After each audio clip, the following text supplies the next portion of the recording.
Okay, so in this video we're going to talk about substrate for the reptile enclosures.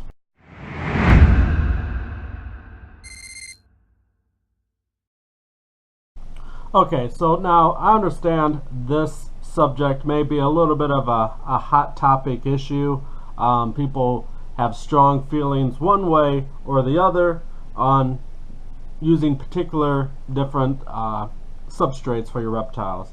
So I'm just going to simply tell you from my point of view, my perspective, and feel free to respectfully, disagree down below, and maybe we all can learn something. Excuse me. So my initial thoughts, this particular product right here is kind of what kick-started a little bit of discussion and some previous videos, and I've been wanting to do this video, but I don't like to be negative. I don't like to harp on the negatives. Even if things aren't right, I would still rather try to find the positive way to go about something. So I use this product. I've been using this product. If you haven't seen the videos, Lagarde is doing a promotion with this stuff, and yeah, they made some pretty I guess the biggest claim is this won't cause impact. That is the biggest issue when it comes to substrates. That is probably the #1 issue, then following like cleanliness. So now I have not tested this. I don't know how they came about that conclusion that this won't cause impact. But regardless, let's just think for a minute. As animal keepers, we should always look for solutions to minimize issues with our animals. So while this is a loose substrate and particularly would be red flagged as a cause for impact, but you can take steps to still use this product and any other product like this and minimize your risk of having impact with your animals. I'm simply just using this because this is the only substrate I have on hand, and this is, for my videos, is what's kind of sparked this video. So I've used many a different bedding materials for my reptiles over the last 16-17 years I've been keeping reptiles.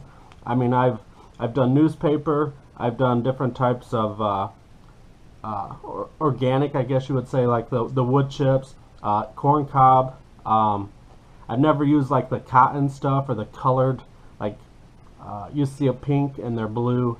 That stuff I never tried that. I think it's called like Carefresh or something. So I've used a variety of different substrates. They all have their perks and they all have their disadvantages. What you as an individual have to think is how you are going to keep your animal and how you maintain that animal's enclosure. Like for instance, this is a loose substrate, and right away people get upset, because animals can ingest it, and it's a problem. I agree. It's something not to be taken lightly, but again, you can take steps to avoid your animal eating this. For one, don't feed inside the enclosure where loose substrate is. That's pretty simple.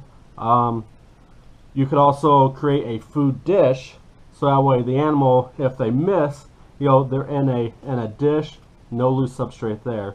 So what I'm getting at is even though the impacting is an issue, we can always do things to minimize it regardless of the substrate. Now for my snakes, I use aspen bedding, and nobody ever complains about aspen bedding because it's so heavily used, and the risk of them eating it is very low. But it does happen, and you have to be careful of that. And if you're a long-time subscriber, you know that I often like to talk about when I thaw my rodents, I don't like them to be all wet because the substrate sticks to them. If the snake, drops it or coils up and gets wood chips on them, that wet fur, helps those wood chips stick. And so there's what I'm getting at is there's always a solution to to prevent impacting. And it's not always just what you feed them on, it's the presentation of the food. Okay, so let me talk about some of the other substrates that I've used and my issues with them. You know, just kind of to balance this thing out, I guess. Again, to each their own. As long as you maintain the animal's health, you know, regardless of what material you're using as bedding in their cages, you know, animal health is number one. So let me talk about a few other things that I've used that I personally don't like, but I see a lot of people using. That's like the newspaper and like the butcher paper, especially for ball pythons. I have tried newspaper. To my personal opinion, that's like one of the worst. Even though I know a lot of people use it, but my issues with it is the absorbency of it is very poor. Like when an animal goes to the bathroom, a lot of times, you know, they poop and then they crawl in it and then they just coat the inside of their enclosure. That's my experience with it. Or they spill that water dish and it does finally soak up, and then they crawling around, they've just created a ball of newspaper, wet newspaper, and then now they're sitting on the bare tub. And again, if they go to the bathroom afterwards, again, it's a mess. So I don't like newspaper because it's not very clean. It's hard to maintain a clean cage. You have to be really spot on. You have to be really on your game if you use those substrates. Now, my personal opinion, I don't like them. I don't use them, and but there are a lot of people who do. So is it bad? No, it's just not my preference. Am I going to harp on the people that are? Nope, because that's their job to maintain their animals. And if using newspaper works for them, then, you know, hats off to them. Good luck with it. I personally don't like it. Another substrate that I absolutely do not like is the corn cob. That stuff's the worst. It molds way too quickly. If they spill their water, and oftentimes it's usually under the water dish, you get bad mold growth. Absolutely don't like that. I know a lot of people don't really use that, but in the earlier days, anyways, that was something I did try because it was cheap and available, but that wasn't a good substrate. Now, back when I had bearded dragons, I used sand. I used a sand that's called play sand, and the sand granulars are so super tiny. I mean, so super tiny that even if they accidentally ingested it, that I had no fear that they weren't going to pass it. Now, I know a lot of people, you know, especially on YouTube and on Facebook, you know, go crazy if I were to say I keep my, which I do keep my leopard geckos on the same sand, which you'll see in a later video, and I'm certain that when that video comes up, people are going to be griping in the comments. But again, as long as you aim to minimize the risk of impaction, you know. So I feed with a food dish. I do throw in loose crickets from time to time just to give them some enrichment of something to chase.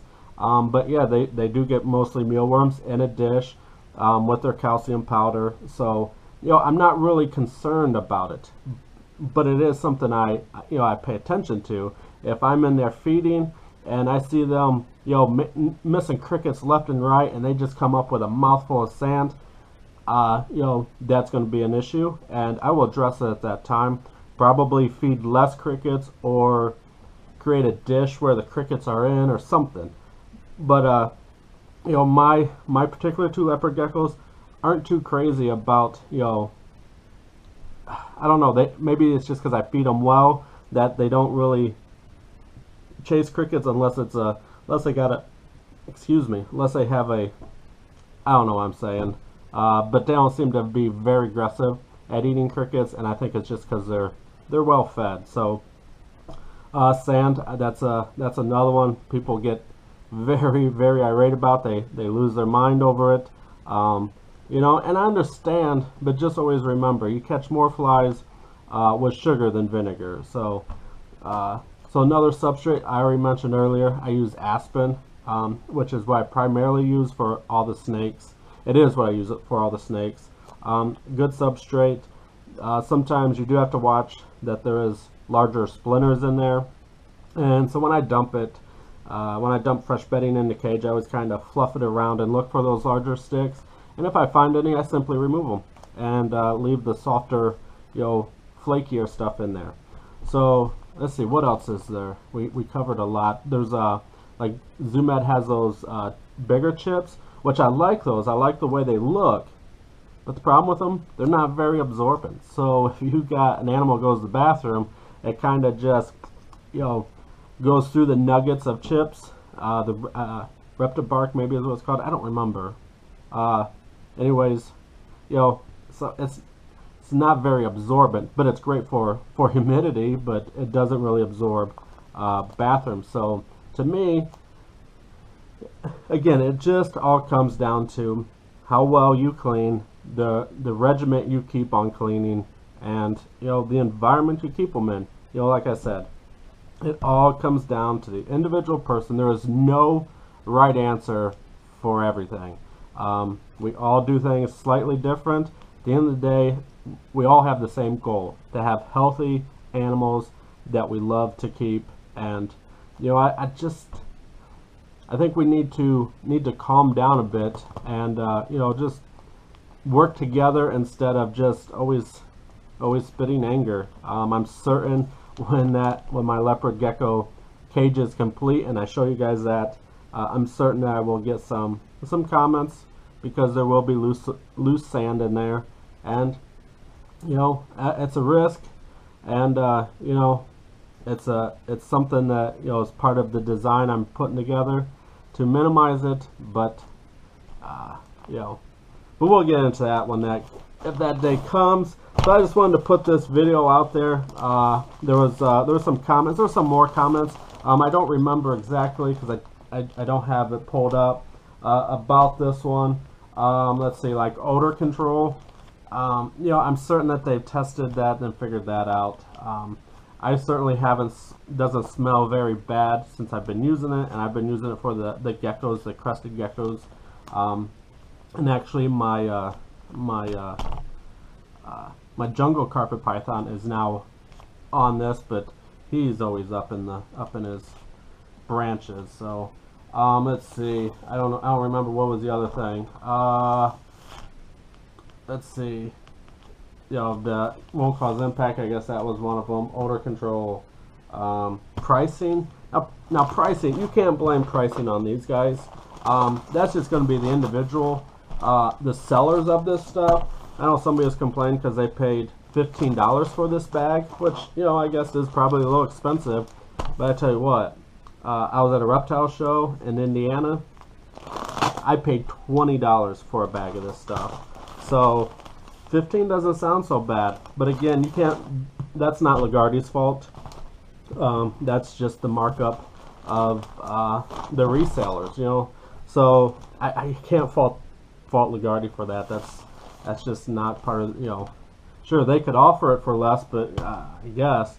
But I'm certain that well, they have to cover making this, and then of course they also have to make a profit as well. So if you don't like pricing, again, there is cheaper alternatives, but you can't blame Lagarde directly for pricing. So I think that's it. I don't remember. Let's see. It was odor control, the smell, the impact, the price. I think those were it. And again, guys, just use your head and just think about what you're doing, how you plan on keeping the animal. How well you are on sticking to a routine of taking care of the animal, and so I guess that's going to be it for this video. I don't know much more to say about substrates. If you have any questions, or maybe a point or two to bring up that maybe I missed, I definitely would love to hear that. and maybe I can do a second video on substrate. Yeah, so let's keep this conversation going in the comments below. Let's be respectful of the difference of opinion, and and let's work together at finding positive solutions, for all of us to use to keep these animals in the tip-top shape that we can. I definitely probably going to touch this subject again regarding chameleons. It's been a video I've been wanting to do. Again, it's another hot topic thing, and I'm really going to put myself out there for criticism when that video finally comes to see the light of day. But I think there's some stuff to be learned from my mistakes. So I think it needs to be out there and be shared. And so again, you guys, thanks for watching. Thanks to all the new subscribers, and we're over 1,000 now, so that's awesome. I want to thank each and every one of you for your continual support of the channel, because without your support I can't do some really cool stuff that's going to be coming that benefits you guys as well. So again, thank you all. Until next time, later.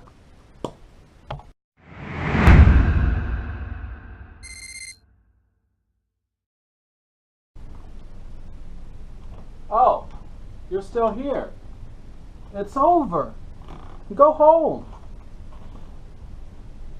You expecting a special announcement? Well, here's what I can tell you. Comment the secret word in the comments below, and the rest of the details will come November 23rd.